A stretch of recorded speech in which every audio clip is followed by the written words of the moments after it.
Hi preschoolers! We are going to read our story, The Mitten. Now we have already read this book at least twice in our classroom, but it's good to reread things so we can learn more about it and we can pick up details that we might have missed the first couple times.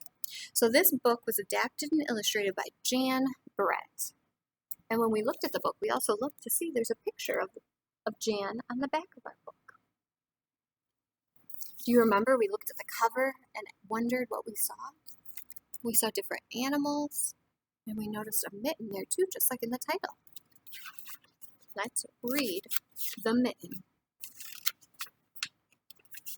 Once there was a boy named Nicky, there he is, who wanted his new mittens made from wool as white as the snow.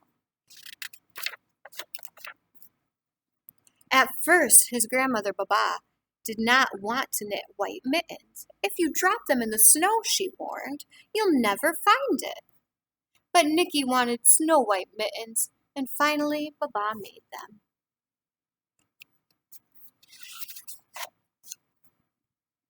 After she finished them, she said, "When you come home, first I'll look to see if you are safe and sound, but then I will look to see if you still have your snow white mittens." So off Nicky went, and it wasn't long until one of his new mittens dropped in the snow and was left behind. You see him? He's climbing that tree and it fell right out in the snow.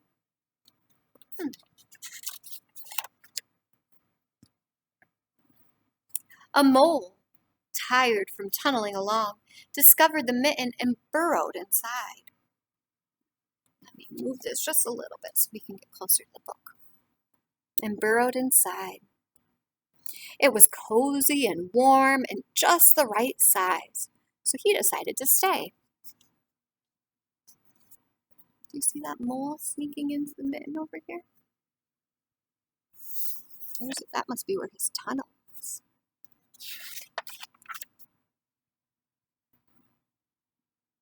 A snowshoe rabbit came hopping by. He stopped for a moment to admire his winter coat. It was then that he saw the mitten, and he wiggled in feet first. Look at that rabbit. He wiggled in feet first. The mole didn't think there was room for both of them, but when he saw that rabbit's big kickers, he moved over. Big kickers means his big feet. Rabbits have very strong feet, so they can jump all day long. What do we have here next? Next, a hedgehog came snuffling along. Having spent the day looking under wet leaves for things to eat, he decided to move into the mitten and warm himself up. The mole and the rabbit were bumped and jostled, but not being ones to argue with someone covered in prickles, they made room.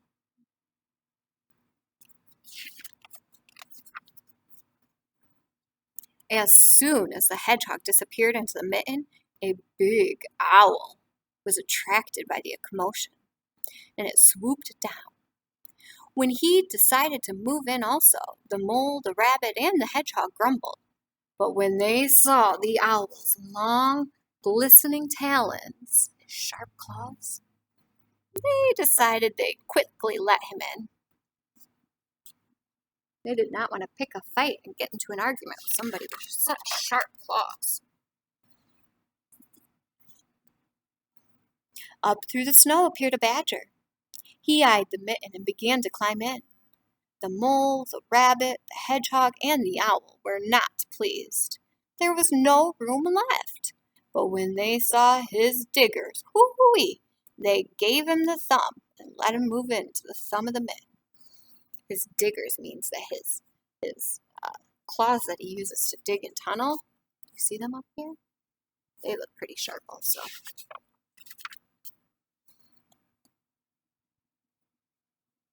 It started snowing, but the animals were snug in the mitten. A waft of warm steam rose in the air, and a fox trotted along and stopped to investigate. Just the sight of the cozy mitten made him feel drowsy. The fox poked his muzzle in. When the mole, the rabbit, the hedgehog, the owl, and the badger saw his shiny teeth, they gave the fox lots of room. The muzzle is like the snout on a fox. where his mouth is. Oh boy, look at this one. A great bear lumbered by. He spied the Mitten all plumped up. Not being one to be left out in the cold, he began to nose his way in. The animals were packed in as tightly as could be. But what animal would argue with a bear? The Mitten swelled and stretched. It was pulled and bulged to many times its size. But Baba's good knitting held fast.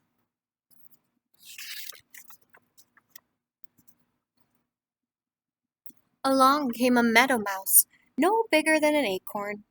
She wiggled into the one space left and made herself comfortable on top of the great big bear's nose.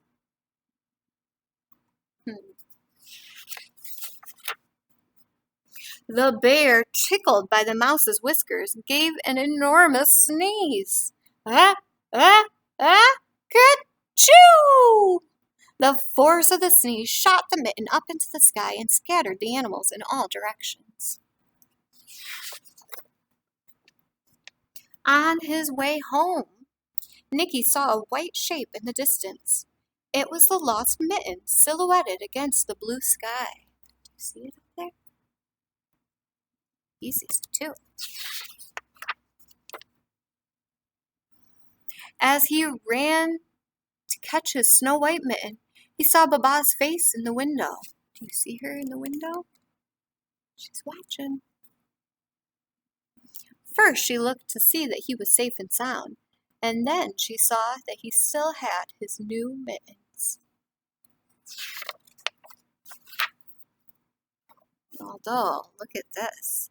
She's looking at those mittens, and they don't seem to be the same size anymore, do they? It's an awfully big mitten for him to try to fit on. Okay. Well, that's the end of our story, The Mitten. Thanks for listening to it with me again, friends. This is a really fun story, and you can check out another video on our YouTube channel of a song that goes along with this that helps us sequence these animals that came to sneak into that little mitten of his. Okay, we'll see you later, preschoolers. Bye.